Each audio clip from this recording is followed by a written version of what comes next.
poucas palavras.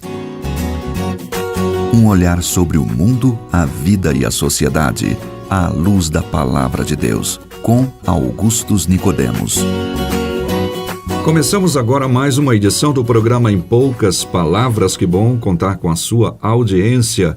Pastor Augustus comigo novamente aqui, como nosso comentarista âncora, respondendo as perguntas dos ouvintes que a gente traz. Olá, pastor. Olá, Natsan. E hoje tem uma pergunta muito importante a respeito do calvinismo, não é isso? Exatamente. É uma pergunta sobre os chamados 5 pontos do calvinismo. Nosso ouvinte internauta Juliano, de São José dos Campos, São Paulo, escreveu que ele é grato pelo programa, faz votos que continuemos firmes, viu, pastor, aí nesse propósito, que Amém. Tem sido uma grande ferramenta para a ampliação de sua visão bíblica. Obrigado, Juliano, pela sua audiência. Ele faz a seguinte pergunta: gostaria de saber sobre a relação aos chamados 5 pontos do calvinismo. Sua dúvida maior está no ponto que destaca a questão da expiação limitada e pede maiores esclarecimentos sobre este aspecto. Então, Juliano, sua pergunta é o tema do programa de hoje. Pastor Augustus, há muitas objeções aos chamados 5 pontos do calvinismo, e algumas dessas objeções acusam os reformados de não se ocuparem com a evangelização por conta dessas doutrinas e outras coisas mais que dizem a respeito disso. Como é que nós podemos entender esses pontos e responder a estes que têm dúvidas e também a dúvida do Juliano?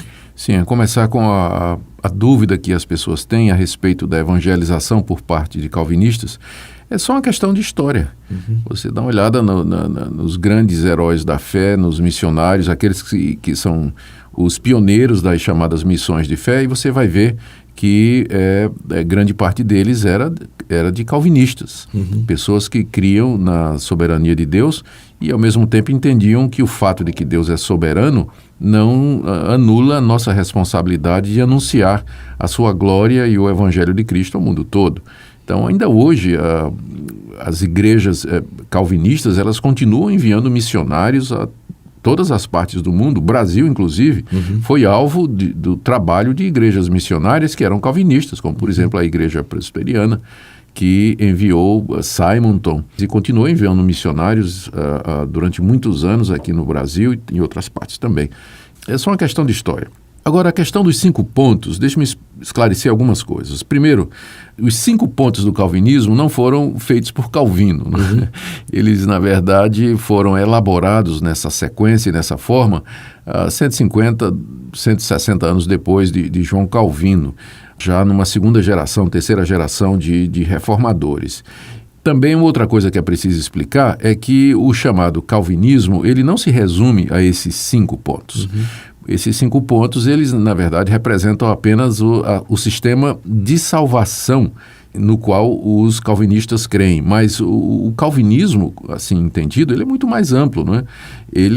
O calvinismo, nós entendemos, é uma compreensão adequada, correta do ensino da Bíblia, da Palavra de Deus, e que foi sistematizada por esse reformador João Calvino, que nós não consideramos infalível, não consideramos inerrante, achamos apenas que ele foi, como muitos outros na história da igreja, levantado por Deus num momento específico da Reforma Protestante para sistematizar as doutrinas que nós encontramos na Palavra de Deus.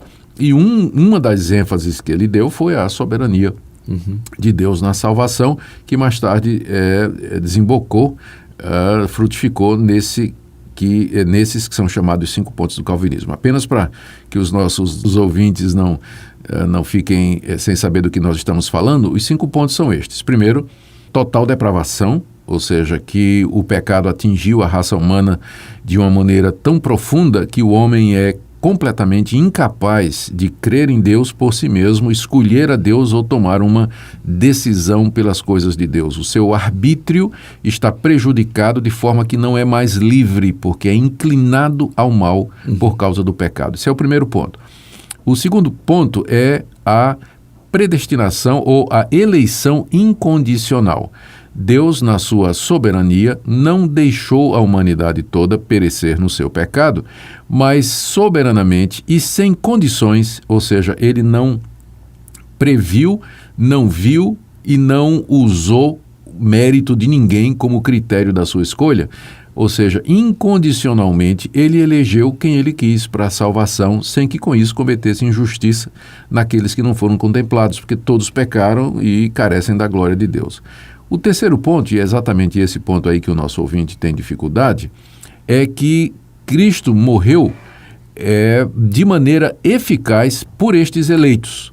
Embora, num certo sentido, o sacrifício de Cristo foi pelo mundo, no sentido de que há virtude e há poder no sacrifício de Cristo para salvar o mundo inteiro, se o mundo inteiro tivesse sido eleito, contudo, a eficácia do sacrifício de Cristo se prende somente aos eleitos. Somente os eleitos, de fato, serão objeto dos efeitos salvadores da morte de Cristo na cruz do Calvário. Esse é o terceiro ponto, ou seja, sacrifício ou expiação limitada, que eu prefiro chamar de sacrifício eficaz, não é? Porque é difícil pensar que Cristo morreu eficazmente por alguém e essa pessoa então vai sofrer eternamente no inferno, mesmo que Cristo já tenha sofrido por ela.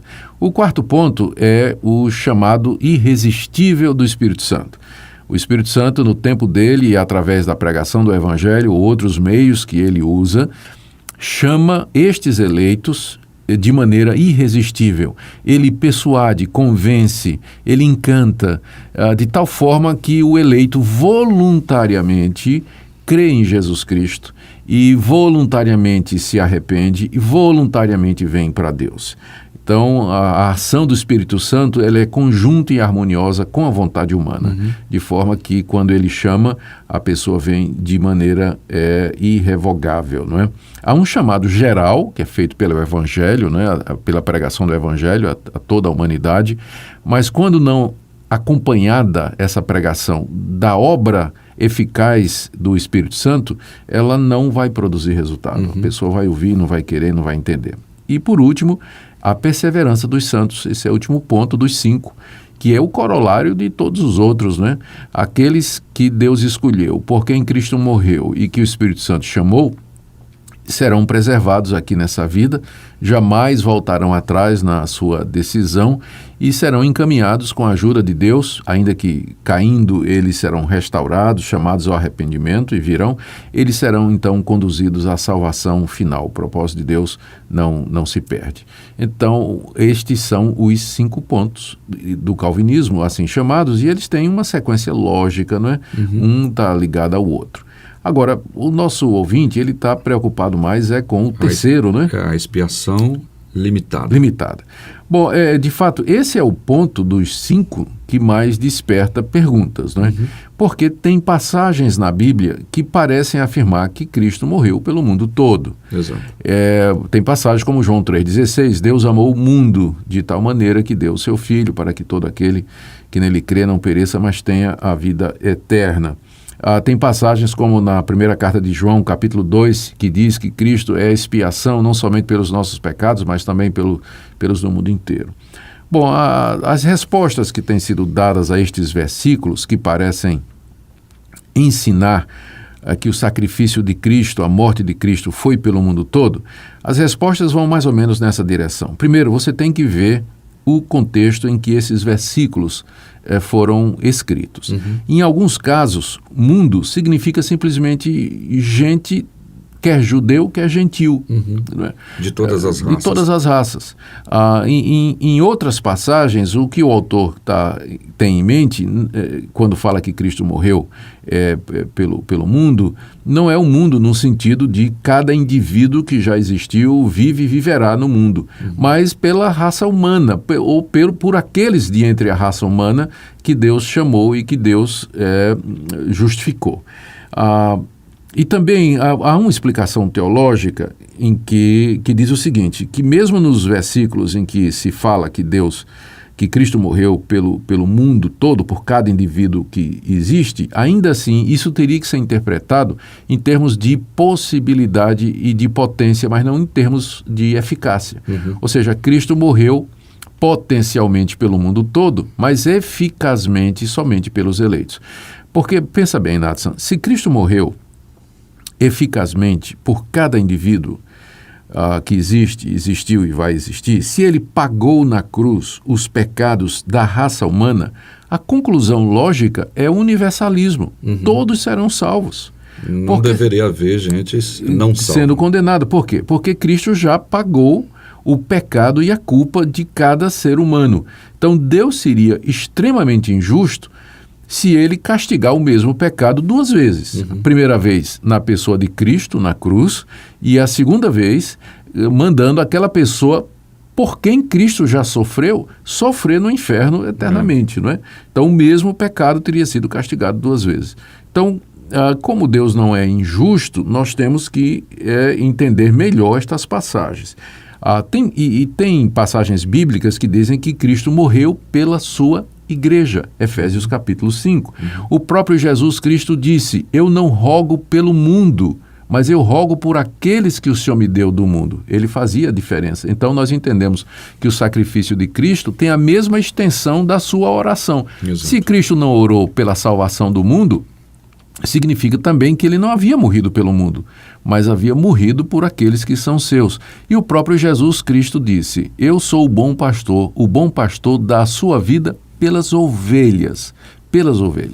Então, essas e outras passagens sugerem que, na verdade, o que aconteceu é que na cruz do Calvário, Cristo estava derramando seu sangue precioso pelos eleitos, por aqueles que Deus escolheu e que no tempo de Deus haverá de chamar pela pregação do Evangelho, justificá-los, porque nenhuma gota do sangue de Cristo foi derramado em vão. Então assim, meio que estranho você pensar que Cristo teria morrido por alguém e essa pessoa está no inferno pagando os pecados. Parece que falhou, Cristo, né? já parece que falhou. Por isso que eu prefiro chamar esse terceiro ponto não de sacrifício limitado, de expiação limitada, mas de expiação eficaz. Né? Exato. É isso aí. É interessante nós observarmos isso e, obviamente, que algumas pessoas podem dizer, então ele morreu pelos eleitos? Sim, de fato. Agora, quem são eles? Nós não sabemos. Não, nós não sabemos. Precisamos pregar. É por isso que a gente prega a todos, como Cristo mandou, e por todo mundo pregar o Evangelho a toda criatura. E sabendo que a nossa pregação, a pregação do Evangelho, ela é eficaz, porque encontra aqueles que precisam ser encontrados. Sem dúvida. Bem, eu quero dar uma dica para você que está aí nos acompanhando.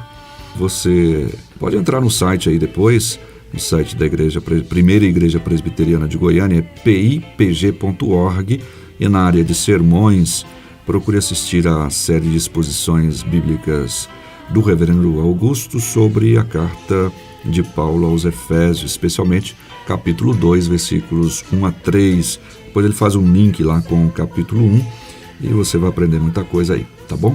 Chegamos ao final de mais uma edição do programa Em Poucas Palavras, agradecendo a participação do Juliano, que, pastor, ele diz, ele crê, né, na soberania de Deus, mas gostaria de maiores esclarecimentos, como nós demos aqui, como foi dado pelo senhor aqui no programa de hoje. Obrigado pela sua audiência, como já dissemos. Continue mandando as suas mensagens pelo nosso WhatsApp, pastor.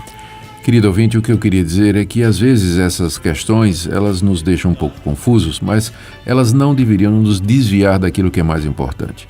O Senhor Jesus Cristo disse: vinde a mim todos vós que estáis cansados e oprimidos, e eu vos aliviarei. Ou seja, mesmo que você não entenda essa questão da relação da soberania de Deus com o livre-arbítrio e a sua escolha, entretanto, ouça o convite de Cristo. E ele disse: aquele que vem a mim, de maneira nenhuma lançarei fora. Venha ao Senhor Jesus pela fé e você será aceito por ele e receberá perdão para os seus pecados. É isso, e até o próximo programa.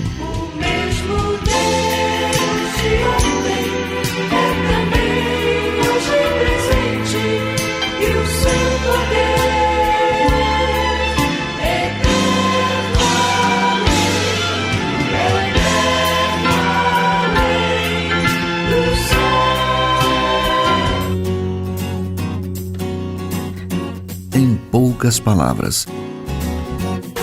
Um olhar sobre o mundo, a vida e a sociedade, à luz da Palavra de Deus. Apresentação, Nadson Matias. Comentário, Augustus Nicodemos. Um programa da Primeira Igreja Presbiteriana de Goiânia, Rua 68, esquina com 71, Centro. Visite o nosso site www.pipg.org. Apoio Seminário Presbiteriano Brasil Central, Goiânia.